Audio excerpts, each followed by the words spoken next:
Tagumpay na nakapamahagi ng libreng diesel sa mga Pilipinong mangingisda sa Scarborough Shoal, ang Bureau of Fisheries and Aquatic Resources at ang Philippine Coast Guard.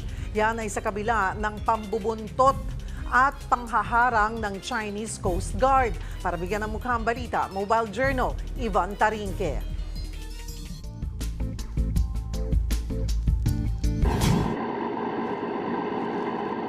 Ito ang mga barko ng China Coast Guard na sumalubong sa pinakahuling pagpapatrolya ng mga barko ng BFART at PCG sa dagat na sakop ng Scarborough Shoal. Isa ang News 5 sa nakasama sa biyahe. 4 na BFART vessels ang idineploy. Ang BRP Dato Sumkat kung saan kami nakasakay, BRP Dato Balinsusa, BRP Dato Tamblot, BRP Pagbuaya at BRP Bagakay at BRP Cabra ng PCG.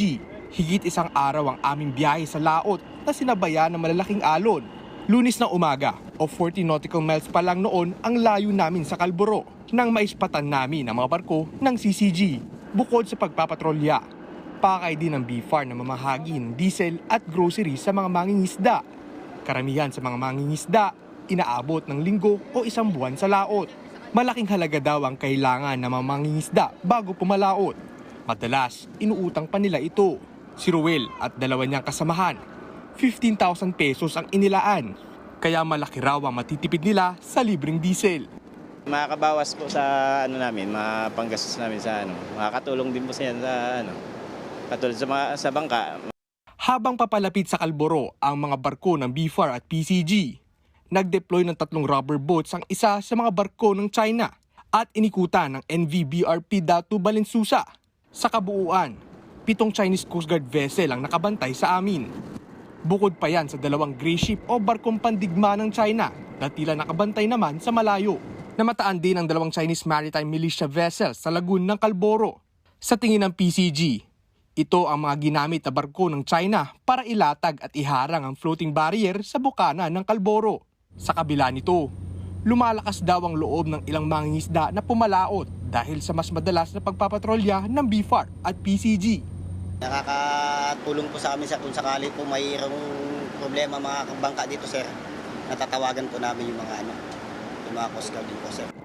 Ayon sa mga mangingisda, hindi na sila makapasok ng Scarborough dahil sa pananaboy ng mga barko ng China.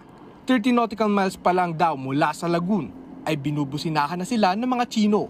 Umabot sa 28 bangka ang nabigyan ng BFAR. Katumbas yan ng 56,200 litro ng diesel. Inabot naman ng 85,000 pesos ang mga gamot, inuming tubig at bigas na naipamahagi na donasyon ng isang pharmaceutical company.